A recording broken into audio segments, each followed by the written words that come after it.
My biggest ambition was just to get enough drugs just to stay stoned all the time. That's what I done. And now I'm stoned all the time on God. For the children of God, acid, speed, and heroin have been replaced by belief in Jesus Christ as the ultimate eternal trip. Revolution! Power to the Lord! Lord Jesus! Power to the Lord! I hear the sounds of drums down below at the camp. Could it be God's end-time army of heaven's girls and boys marching on to victory?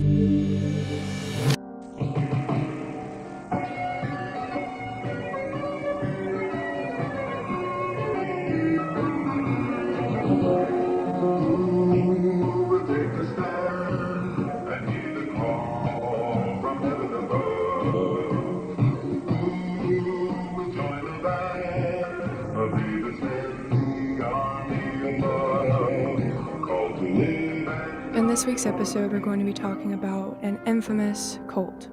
This cult has been active since the late 60s, and unfortunately is still active today. They originally called themselves Teens for Christ, but gained notoriety as the Children of God.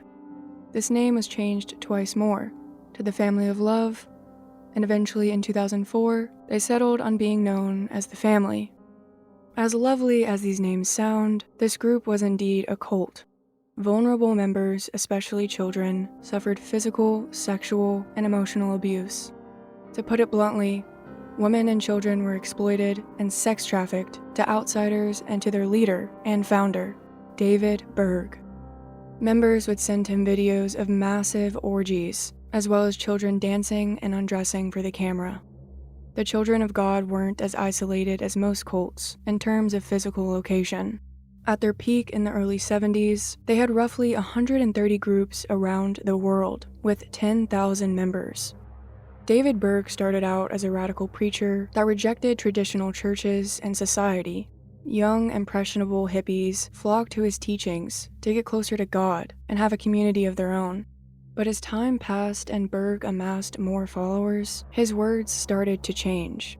He began twisting the Bible to justify his own malicious desires. Specifically, his sexual attraction to children.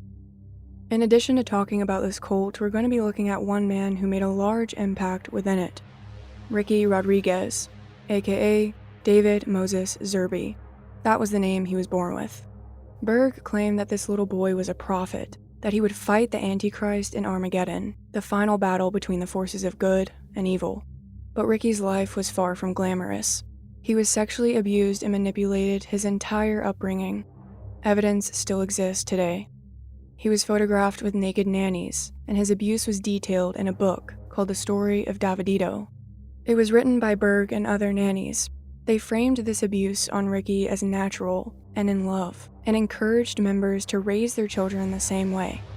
When Ricky grew up and he left the cult, he realized that this so-called love from the family was actually dark and perverted. Ultimately, he would decide to take his revenge, but not for himself, for the thousands of vulnerable people that were hurt by his mother Mariah, David Berg, and other cult leaders. As of today, the family still denies any accusations of abuse, sexually or physically. They deny any wrongdoing. Chapter 1 is the background and past of David Berg. David Brant Berg was born February 18, 1919, in Oakland, California. According to David, his mother Virginia had the most impact on him to become a Christian evangelist. Virginia's father was a prominent Christian author and pastor that preached at roughly 50 churches and gave lectures around the world. Virginia was skeptical of all religion because her mother passed at an early age when Virginia was just in her 20s. This led her to tell everyone she was agnostic. She didn't know if God was real or not. She ended up joining a traveling nonprofit group that helped raise funds for marginalized women. This is where she met and married David's father, Helmer. Virginia's father convinced Helmer to become a minister and was eventually ordained as a pastor in the Disciples of Christ. In 1911, after the birth of their first child, Virginia broke her back in 2 places after a fall. This left her partially paralyzed and basically bedridden. Doctors attempted surgery twice, but it didn't work. For 5 years, Virginia adjusted to this new body, and during this, her husband prayed over her and eventually converted her to Christianity. It was shortly after this that Virginia claimed that Jesus had healed her. She accepted Jesus into her heart, and now she could miraculously walk again. She would later write about this experience and title it, "From Deathbed to Pulpit Overnight." It described how she was suddenly able to walk, and her first journey was to her husband's church. There she testified that her faith in God had healed her. News quickly spread about this divine power, and Virginia was asked to speak at different churches across the country to share her experience. Despite being highly devoted to their church, she and Helmer were kicked out because divine healing goes against the church doctrine. In 1919, the same year David was born, the couple joined a new denomination, but as they continued to work within these churches, they quickly realized that they were clashing with the higher-ups in the church, who were much more conservative and wanted to stick to the books. So, in 1924, they took their 2 children to Miami, Florida, and opened a church of their own. Within a few years, they were leading the largest congregation in Miami, with around 7,000 members. By the time the 1930s rolled around, Virginia started traveling full-time around the country as a Christian evangelist, holding revivals, preaching, lecturing, all to humongous crowds. She would fill large arenas in the United States and Canada, and she wasn't just preaching to people this way. She would also go on talk shows and hosted her own radio show called Meditation Moments. Welcome to Meditation Moments, and God bless you. The place where we find the guidance of the Lord is in the secret place of prayer. This radio show ran for 15 years and ended just years before her death. She was also the first woman to have her own Christian evangelist radio. Virginia would bring David and her other children along with her on these cross-country rallies. They called themselves the Berg Evangelistic Dramatic Company. And I just wanted to give you all a sense of the background that David Berg came from, because his mother especially had a profound impact on his life. This upbringing kind of foreshadows how David would continue to live his life, but just add a bunch of illegal and unethical stuff in there too. So after David graduated high school in 1935, he dabbled in some business school. He would ultimately become a minister in the Christian and Missionary Alliance sometime later. His life would abruptly shift in early 1942, when David was drafted into the Army following the bombing of Pearl Harbor. After just a few months during his basic training, he contracted pneumonia twice and severely damaged his heart. Now, this story is about to sound really familiar. While lying on his near deathbed, David prayed to God and promised that if he was healed, he would dedicate the rest of his life to being a full-time Christian and spreading God's word. Suddenly, David experienced a miraculous recovery. The doctors were shocked. They couldn't explain it, and soon after, he was discharged from the Army because of his enlarged heart. This story is eerily similar to his mother Virginia's experience. Reverend Berg wasted no time and immediately started fulfilling his promise to God. While living in Sherman Oaks, California, he met and married Jane Miller, a secretary at a local church. The couple had 4 children over the course of 4 years, with the latter 2 being born in rural Arizona, where Berg worked as a minister. Their time there didn't last long though, because they were ultimately driven out. David claimed it was because he wanted to bring in members of other races. He wanted them to congregate, but the white members were against it. However, other sources claim it was because David's teaching strayed from the church's norms, and there were also claims of sexual misconduct from a fellow church employee. This employee was 17 years old at the time, and David would have been in his early 30s. I couldn't find anything to verify this, but it very much aligns with David's behavior. So the Berg family was forced out of this Arizona church in 1951, and from here through the 1960s, the family began traveling the country as evangelists. It would be during this time that David met Fred Jordan in 1952. Fred founded the American Soul Clinic and was one of the first television evangelists. David enrolled in a soul clinic in Florida after quitting his job as a teacher and bus driver. He worked for Fred on his TV program Church in the Home until he was eventually fired in April of '67. David's daughter Deborah wrote this in a book she published in 1984. Fred Jordan was second only to my grandmother as the major influence on my dad's life and character, and the grandmother she was referring to is Virginia Berg. In early 1968, Berg's dying mother invited his family to Huntington Beach, California. She wanted her son to preach to the hippies that were coming in large masses to this area. 1968 is important because this is the year that Virginia Berg would die and the Children of God cult would be born. Chapter 2 is the birth of the Children of God. The Berg family first started operating out of a coffee house and called their organization Teens for Christ. And they didn't have a hard time recruiting members because David Berg was very influential and charismatic. He recruited young radical youth, a part of the Jesus Revolution. The Jesus Revolution was the quickest growing religious movement during the late 60s and early 70s. And to describe it, I'm just going to give you this snippet about their beliefs and practices. The Jesus people had a strong belief in miracles, signs, and wonders, faith, healing, prayer, the Bible, and powerful works of the Holy Spirit. They called for a return to simple living. Many Jesus people lived in communes and rejected the idea of practicing religion in churches. To describe the early stages of this cult, I'll let the Children of God website explain for itself. Quote, David, his wife and children, and others they had led to the Lord, reached out to the radical youth at Huntington Beach, and were soon welcoming large numbers of them at a Christian coffee shop that they were given use of, called the Light Club. The message of Jesus without organized religion appealed to the radical hippies, who were rebelling against the establishment. Scores of them experienced dramatic changes as they came to believe in Jesus, and many forsook lives centered on drugs and alcohol. Of these, many chose to join David and his family in their evangelistic efforts. David began teaching Bible classes at the Light Club in a nonconformist language, in a way that the counterculture youth of that time period could relate to. This was to become his trademark. He particularly sparked their interest as he taught them the biblical prophecies describing the events directly preceding Jesus' second coming.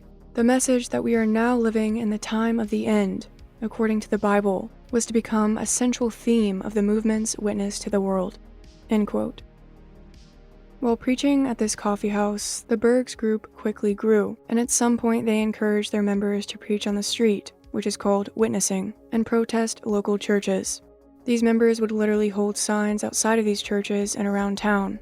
Berg even instructed them to place cloth sheets over the church's signs and over the church members' cars. Around the same time, Berg claimed to have a revelation that California would be hit by a major earthquake. That's when, in 1969, David Berg decided to take his family and his devoted 40 to 100 followers on the road so they could travel and recruit new members. While traveling in vehicles and campers, a journalist would call them Moses and the Children of God. And that's how the cult officially got their name, and that's how David started calling himself Moses David, or Mo for short. The media started calling them that as well. In the same year, David would marry a second woman, named Karen Zerby. This is the woman who would eventually birth Ricky Rodriguez. She would soon become known as Mariah, or Mother Mariah. It was customary for new members to change their name once they joined the cult. David Berg himself would have a slew of different names. To his followers, he was known as King David, Moses David, Father David, Dad, Grandpa, and most notably, Mo.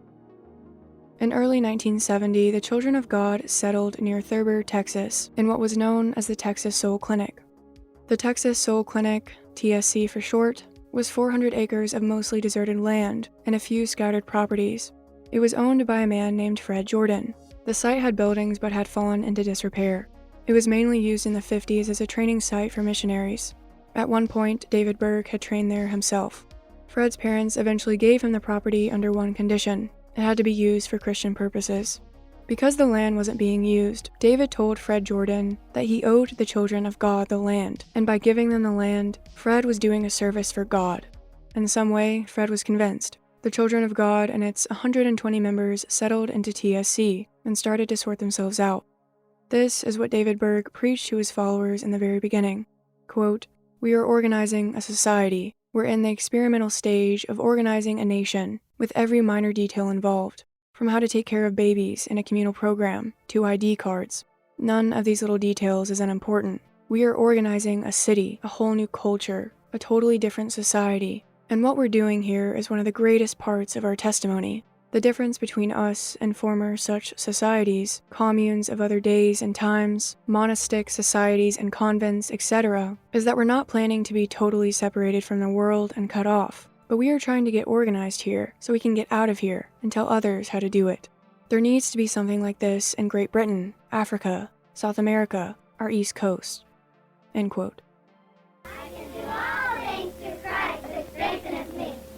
There is no women's liberation movement at the Soul Clinic. The girls handle the cooking and serving of meals. They also wash the men's clothes. Many of them had refused even to wash dishes at home.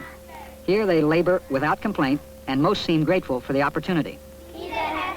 Right before I met the team, I had speed sores, and I had hepatitis and gonorrhea and trichinosis, and I was really sick, and I was really, like, my mind wasn't even there, and I'd wander around, hitchhiking around, and I wouldn't even know what town I was in or who I was or where I was from. And I met the team, and I saw Jesus, you know. I saw him. I could just see just the joy of the Lord just shining through these people, and people were lifting up their hands and praising God, and I never seen anything like that, and it just really, I knew that's what I wanted. That I just didn't know what real love was, and now that I've got real love, and now that I really know how I can help people, I just don't need to go down and burn down buildings anymore, or hang around with freaks, or I don't need to run through crowds and kiss black people to make the society see what they're doing. I don't need to ride motorcycles just for the feeling of freedom and power anymore. By the time I was 17, I had already shot up LSD in heavy doses, 7 or 8 tablets at a time, crushed up in a spoon. I'd shot methadone, heroin, seconal, truanol, cocaine, and I'd done everything you could do with LSD and hallucinogenic drugs, and I'd gotten to the point where heroin, all I did was make people go to sleep, and I didn't dig that anymore. And I had a conscience against taking drugs. I knew it was wrong, you know. I was really guilty about it. One time I'd just flip out because I knew I was doing something wrong with taking LSD. But they were telling me that everything's okay as long as you don't do it in excess, that people's problems come from getting too hung up in one thing. So in other words, homosexuality was okay. You could be a bisexual as long as you didn't get too tripped up in it. Drugs were okay, the whole thing. And I had 2 nurses bringing me marijuana on the weekends because I got tired of pharmaceutical drugs. They made your mouth taste bad. I mean, I was into drugs that heavy. I met a doctor in there who was in there for shooting up morphine, and I made a contact with when I got out. Was getting pharmaceutical drugs from him and giving the 2 girl technicians what they couldn't get at the hospital to them. Well, they turned me on to grass from Mexico. They told me that I was sexually frustrated when I needed therapy, and they tried that for 2 weeks when I got out, but I just didn't dig jumping in a closet with a gallon of Western with 3 chicks stoned on acid, you know. As the TSC community continued to grow, Berg said he received a message from God. These messages from God would be repetitive. Berg claimed that God told him to colonize the world so he could reach the youth of the world with the message of God's love. In the fall of 1970, David and Mariah, his wife and now full-time secretary, explored Europe and scouted for potential COG outposts. In 1972, David started communicating with his followers through letters. He'd been sending these letters since 1970, but these were only read by leaders to instruct their colonies, the real higher-ups of the COG. David couldn't be everywhere at once, and because his following was spreading across the globe, he had to have a way to communicate his teachings to them and continue to exert his control. He did this through what would become known as Moe's letters. He wrote around 3,000 letters in total throughout his life. In April of 1972, David wrote a letter to his cult about a dream he had, and this letter would have a profound effect on them. He titled it, "The Great Escape."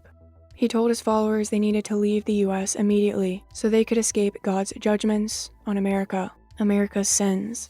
In part he wrote, quote, "The storm of God's judgments upon the ease and luxury of these nations, particularly America, is fast approaching. God has warned us time and again, from the earliest days in 1962, when he first gave us the message of Jeremiah, that his judgments were going to be soon poured out upon America, and we, the COG, should flee that country. We now have too many colonies in America and not enough abroad. All those who speak Latin American languages should be evacuated to those countries as rapidly as possible. Every opening in foreign countries should be seized immediately, and at least enough personnel transferred to these to hold these forts until reinforcements are available." End quote. By the end of 1971, there were only 2 colonies in America, consisting of 300 members. By December of 73, there were 180 colonies in 23 countries on 6 different continents. There were roughly 2,300 members dispersed throughout these colonies. As the COG cult grew, so did their method of spreading their teachings, their witnessing. They established underground newspapers, preached on the streets, wrote music, and performed skits. After you're gone, oh Dad, it's gonna break my heart the love you've shown to me. After reading your letters, the first thing I thought was, Dad, I don't want you to leave. When you think all is back, we'll carry it on. At least we'll try with all of our heart. But before you go, we just want you to know, oh, Dad, we're gonna carry it on. After you're gone, oh, Dad, it's gonna break my heart. The love you've shown to me. After reading your letters, the first thing I thought was, Dad, I don't want you to leave. This next chapter is called Born into the Children of God. So now you know how the Children of God came to be, and you know that in the early 70s, their cult was spreading across the globe like a plague. But while this was going on, outsiders didn't know about the abuse and trauma that the children within this cult were experiencing, and no one can describe it better than the survivors. So I'm going to read you a portion from Natasha Tormey's book. It's titled, Born into the Children of God, My Life in a Religious Sex Cult and My Struggle for Survival on the Outside. In this first portion I'm going to read, she describes David Berg, the way their colonies functioned, and mentions some celebrities who were indoctrinated into the COG. Quote, Berg was, as successful gurus always are, a charismatic and powerful orator with the ability to influence others. He was also a sexual predator who liked his disciples to send videos of themselves having orgies. He preached that Jesus was a man who liked sex. Therefore, it was not something to be ashamed of. Across the US and in Europe, tens of thousands of young hippies, like my parents, eagerly signed up to the Children of God, believing the group represented the greater good, love, freedom, peace, and a desire to save the world. The group had grown in a number very rapidly from its inception in California in 1968, and now boasted thousands of young members from all around the world. They included the parents of actors brothers River and Joaquin Phoenix, and the parents of Hollywood actress Rose McGowan. Even the celebrities of the day joined up. One of the most famous bands of that time was Fleetwood Mac. After playing a live concert one night, guitarist Jeremy Spencer suddenly disappeared without telling his bandmates. Some Children of God devotees had been in his audience, and after talking to them for a while, he had joined up that same night, cutting his long hair and renouncing all of his material wealth. End quote. So yeah, like Natasha says, as soon as you joined, you were expected to give up all of your valuable possessions and money to the group, as well as cut ties to all of your biological family members that weren't in the cult. This was just one of the many tactics they would use, because it makes it nearly impossible to leave. Members would also sleep several to a room. They called each other brother or sister, or aunt or uncle. No drugs or drinking was allowed. They were told to get high on Jesus instead. All the new recruits had several hours of Bible study every day, and were sent out with veteran members so they could learn how to get money for the group. This mostly involved selling flyers, begging for donations while they preached on the streets, and traveling while spreading God's message. On this trip, they were instructed to not spend a single penny, and find ways to solicit free meals and beds. In the early 70s, the COG cult was thriving, at least in the eyes of David Berg. Now that he had amassed so many young, naive, desperate followers, he started to push the limits of his power. His Mo letters became increasingly disturbing. When Natasha was still a young child, Berg started promoting the law of love to his followers. In these letters, Berg twisted writings in the Bible describing anything that is done in love is a good thing. He twisted this into a justification for sex trafficking, child sex abuse, and exploitation of all kinds. Berg told his followers that this meant they should be having more sex. Married couples needed to open up and sleep with other members, and women especially, even if they didn't want to. This was called sharing. This surprised some followers, but Berg turned on his cult leader charm and explained it would make them selfless and bring them closer to God. If members refused to do this, they were shamed and humiliated. Through this idea, he also brought in the idea of flirty fishing. Here's how Natasha describes it in her book. Quote, another new idea was flirty fishing, or FFing, where female followers were told to go to bars and pick up men for sex, with the intent of either converting them to the cause or bringing in a financial donation. FFers were told that they were God's whores. Posters with instructions on how to be a good flirty little fishy were distributed. One image depicted a naked woman wriggling on a fishing hook with the words, "Hooker for Jesus." This method was so successful that they also encouraged women to sign up as escorts to agencies in order to guarantee fixed payments for sexual services. Some members were worried this might put women at risk of rape or violence. Sharing with men they knew was one thing. Picking up strangers alone in a bar was another. King David happily admitted violence might happen, but said women should accept it, comparing, quote, our gals to early Christian martyrs who had been raped by Roman soldiers, end quote. I was never asked to share until the FFing thing came out, and then it was kind of a pressurized thing. It was like, you either do it or you're out. But what was it like to have to do that? What was it like? Yeah. I don't want to go there. David Berg, in his writing, refers to them as God's whores. My mother, when I used that terminology, my mother took exception to that, and I reminded her that it wasn't I who used the words God's whores, it was her founder. But yeah, she said she's proud about it and proud to have done it. I mean, how does that make you feel now? It bothers me, to be honest with you. I mean, and if you boil it down to its basic, my mother was a prostitute. So the way that David Berg was communicating all of this to his followers, I don't think I've described in enough detail yet. It's pretty wild. Natasha said that during this time, the COG claimed that they were distributing 30 million pages a month of literature produced by the cult. And when I first heard about these Mo letters, I thought they were just words, but they weren't. Someone would follow David Berg around while he walked and preached, so they didn't miss a single word of his messages. These would be transcribed, and members would also illustrate them into actual comics. They called them true comics, spelled Komix. And not only was the writing graphic and sexual, so were the illustrations. The best way I could honestly describe it is it's kind of like illustrated porn. There were topless women and photographs that were sexual in nature as well. I'll post a selection of these on my Patreon, but if you aren't subscribed, you can do a simple Google search and find tons of them.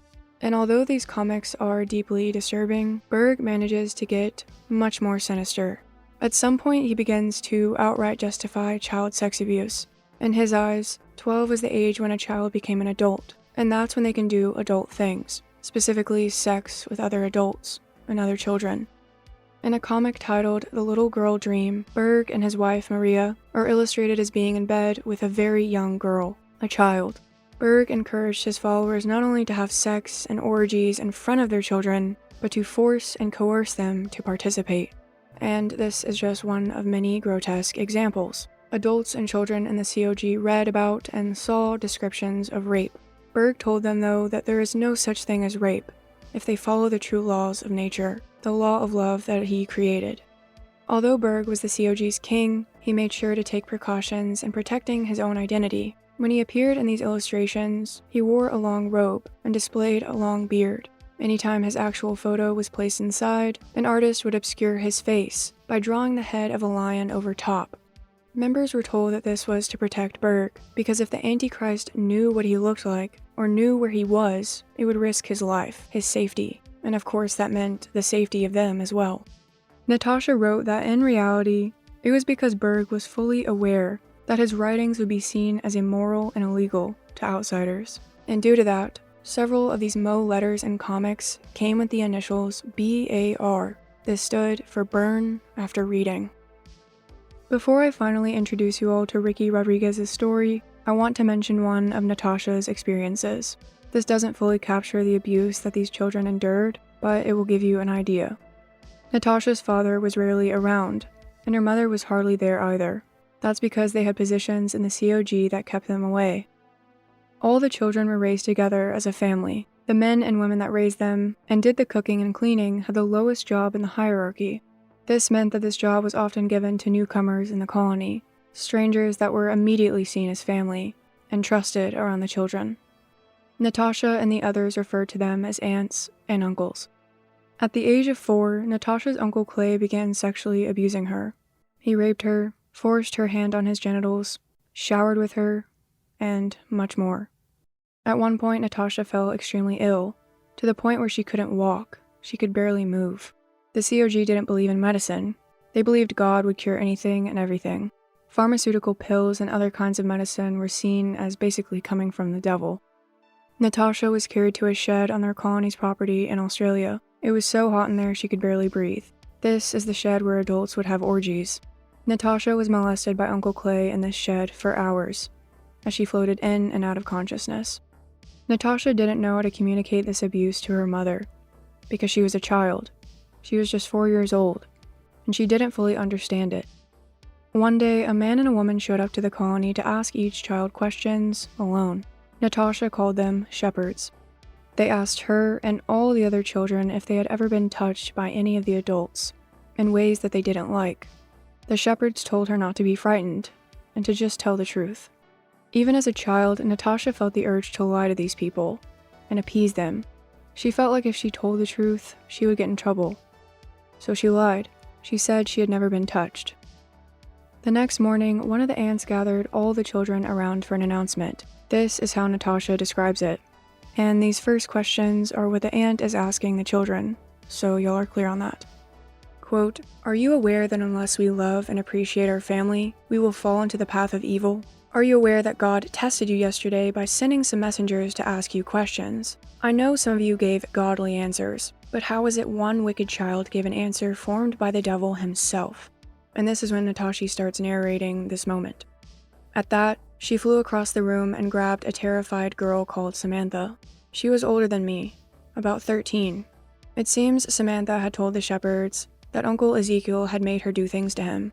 I knew I had made the right choice about staying quiet when Salome forced a bar of soap into Samantha's mouth, barking at her to eat it, to wash away her lies and sinful nature.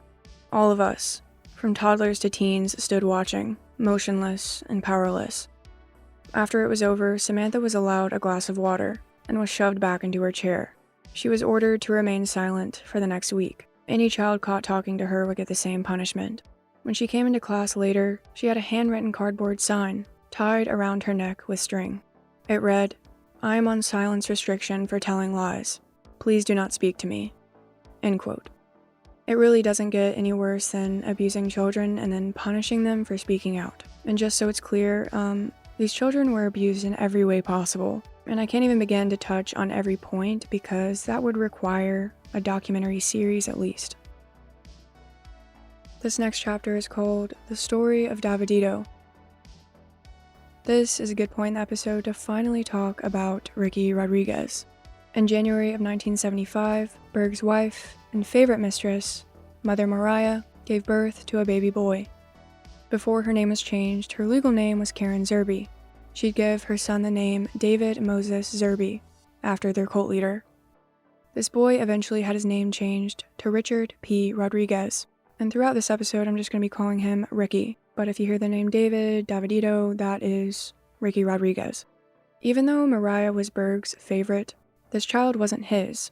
Ricky was conceived when Mariah had a one-night stand with a Spanish waiter while she was living in the Canary Islands, a result of flirty fishing. Ricky's biological father wanted nothing to do with him or the cult. Therefore, Berg adopted Ricky as his own. Ricky became the most important child within the Children of God cult, simply because their leader said so.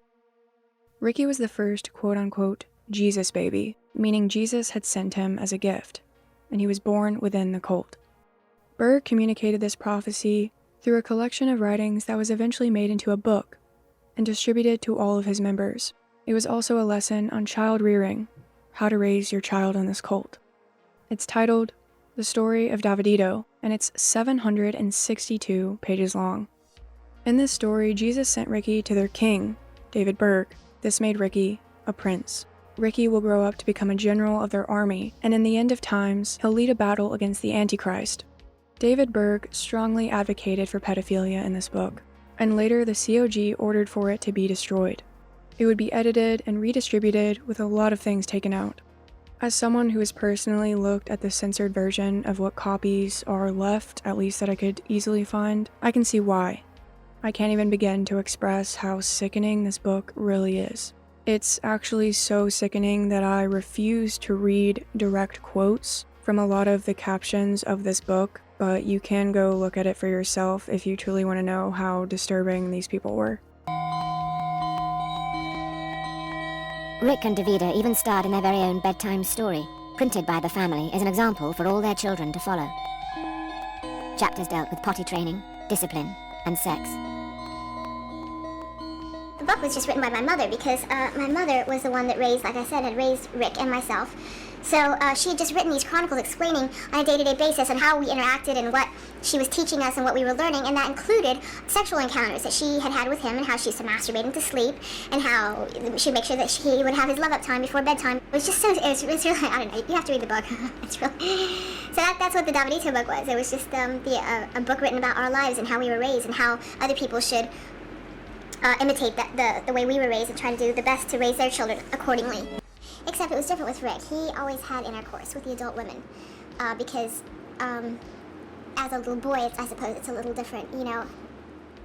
It was actually very common in the family for the adult women to have sexual relations with young boys. The women not only had sexual relationships with the young boys, they were also facilitators. They also gave their children to the men.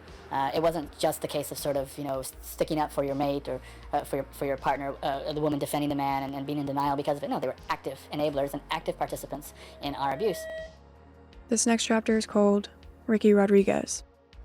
Shortly after Ricky's birth, the Children of God was renamed to The Family. As a child, Ricky was constantly moving, and he and his caretakers constantly changed their names to evade attention from authorities and to avoid responsibility for their actions in general. This is why David's name was ultimately changed to Ricky. An article for the LA Times states that he grew up as a superstar, and other members always knew embarrassing personal details about him, presumably because the hundreds of pages that were distributed about him. He was almost like, I don't know, what would you compare that to? I suppose he was just very famous, you know. Probably one of the most famous. It's sort of like next to his dad, you know. It's like their family was like royalty, you know, and he was like a prince and a, you know, soon to be king sort of person. The abuse he endured carried over into his teens. Ricky went through what the family called teen training. It consisted of Ricky being coerced into having intercourse with different girls every night. He would later write that he knew that the girls were uncomfortable and that this bothered him, but it wasn't his choice. He had to do it. As time went on, Ricky began to question his religion, his beliefs, his family, etc. David Berg was an alcoholic, which violated the cult's own major rules, but it didn't really matter anymore. David Berg could do whatever he wanted because he was the family's prophet, their king, basically their god. Members were encouraged to read his words more than their own Bibles. Nothing mattered more than Mo's letters. He was God's messenger, and they only needed to listen to him. By the mid-1980s, he was approaching his 70s. His health was declining, and more people were shining a light on their cult. But ultimately, even though there were investigations across the world by New York State and even the FBI, none of the leaders would be charged. Outsiders continued wanting an investigation after hearing rumors about the family's stance on children and sex. Mariah was slowly starting to take over the family as well. In 1986, the family officially banned sex between adult and children. Of course, that didn't mean it stopped happening. The following year, flirty fishing was officially banned as well, and sex with outsiders was prohibited. This is what the LA Times wrote about what happened shortly thereafter. Quote, "At the same time, the group started purging its literature, destroying sexually themed videos, including ones in which preschool-aged girls danced naked in tribute to Berg, and slicing sections out of books and pamphlets. Copies of The Story of Davidito suddenly lost the sex references, but the cleanup efforts came too late for the group to avoid legal consequences. In the early 1990s, authorities in Spain, Argentina, France, and Australia organized raids on the family communes, removing hundreds of children, and in some cases, arresting the adults. The raids were unexpected and frightening, especially to children who had been raised to think of the outside world as bad and scary. In the end, partly because of the authorities' tactics, and partly because the family had changed some of its more outrageous practices, all of the group's children were returned to their homes, and all of the charges were dropped. In 1992, a British judge started investigating the cult because a woman petitioned that she should have custody of her daughter's child, since her daughter was in a religious, abusive cult. This investigation lasted for 3 years, and the year before it would come to a conclusion, David Berg would die in Portugal at the age of 75. At this point, he had been living in reclusion for decades, and at the time of his death, there were 9,000 members of the family across the globe. Half of them were children. A year later, the judge released a 300-page decision about this case. He decided that the child should remain with their mother within the cult because he believed that they had recently changed their ways. But he also acknowledged that there was, quote, widespread sexual abuse of young children and teenagers by adult members of the family. Much of the blame was placed on their leader, David Berg, who was now dead, and he urged the family to denounce him as their prophet. The family never denounced him. At the age of 20, Ricky Rodriguez moved to a home in Budapest run by cult members. There, he met a woman named Alexia, and the two slowly fell in love. She described Ricky as an idol, the cult's version of a Hollywood celebrity, but it wasn't the kind of attention Ricky wanted.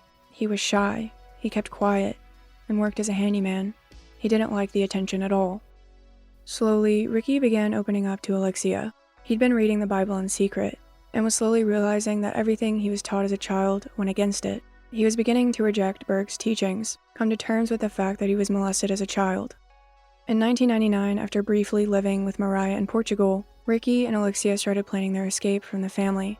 They convinced Mariah, aka Karen Zerby, that they were going to a compound in Mexico. Ricky asked Mariah for money so he could get a car, so that they could drive down to Mexico. Instead, he used this money so they could flee to the United States. In 2000, Ricky officially left the cult. He began working as a fisherman in Alaska, before ultimately meeting Alexia in Tacoma, Washington. The couple had only known life inside of the cult. They didn't know how to function in a normal society. They had never rented an apartment, paid bills, or had any form of independence. They struggled financially, while also dealing with the traumas they endured. In the early 2000s, Ricky attempted to get help by talking to other former members who had escaped. On a website called movingon.org, he wrote about his experiences. On August 14th, 2004, he wrote, "Every day these people are alive and free is a slap in the face to the thousands of us who have been methodically molested, tortured, raped, and the many who they have as good as murdered by driving them to suicide." End quote. After identifying himself on this website, he was still looked at as some sort of celebrity of the group, something he never wanted. Ex-members believed he had some sort of higher authority and called on him to bring down his mother Mariah, who was now the leader of the cult. Ricky had been suicidal since his teens, but this may have been the thing that finally pushed him to do something. The only problem was that Mariah concealed her location from everyone. While tracking her whereabouts, he began taking martial arts classes that involved knives. His former teacher recalled, quote, "He told me stories about having sex when he was 7 years old. He felt really bad about the girls who had to do that. He was more concerned about what happened to the other people than what had happened to him." End quote. Ricky carried a heavy weight.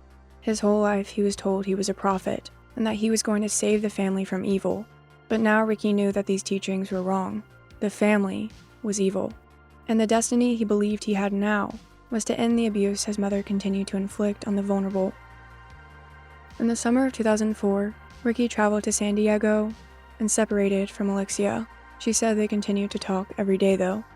Months later, he traveled to Tucson, Arizona, and moved in with his aunt, Rosemary, Mariah's blood sister. Rosemary apparently had no connections to the family at all and knew about their abusive behavior. The reason Ricky moved here though is because he learned Mariah and his half-sister Techi had visited the area 2 years prior during Christmas. At some point though, Ricky decided to shift his focus to another person who was high in command of the family, presumably because he felt like he was running out of time, and tracking Mariah down had not been a success. His new target's name was Angela Smith. Angela was one of the nannies that sexually abused Ricky as a child. There's evidence of this in the story of Davidito, only then, her nickname was just Sue. Angela was also a secretary for both David Berg and Mariah. Ricky described Angela at one point as his mother's eyes and ears, so basically she was kind of like second or third in command of the cult. Ricky continued to wait for an opportunity to meet Angela again, face to face. In the meantime, he worked as an electrical contractor, moved into his own apartment, went to the shooting range regularly, and kept his head down. Everyone that came in contact with Ricky said he was the kindest, most hardworking, gentle soul, but deep down he was harboring some very dark traumas, depression, and suicidal thoughts. A month later, on January 7th, 2005, Ricky Rodriguez decided that he was going to end his life and take Angela Smith with him.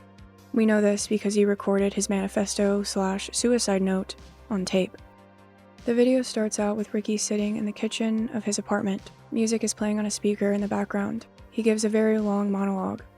On the table next to him is a number of weapons, including a Glock 23 pistol, a knife, a drill, a soldering iron, and duct tape. He loads the gun and shows the other weapons and said he plans to use them for torture. The whole tape is an hour long, but I'm only going to play you certain portions. If you want to watch the whole thing, it is on YouTube. Well, hey everyone. This is Rick, and I'm making this video,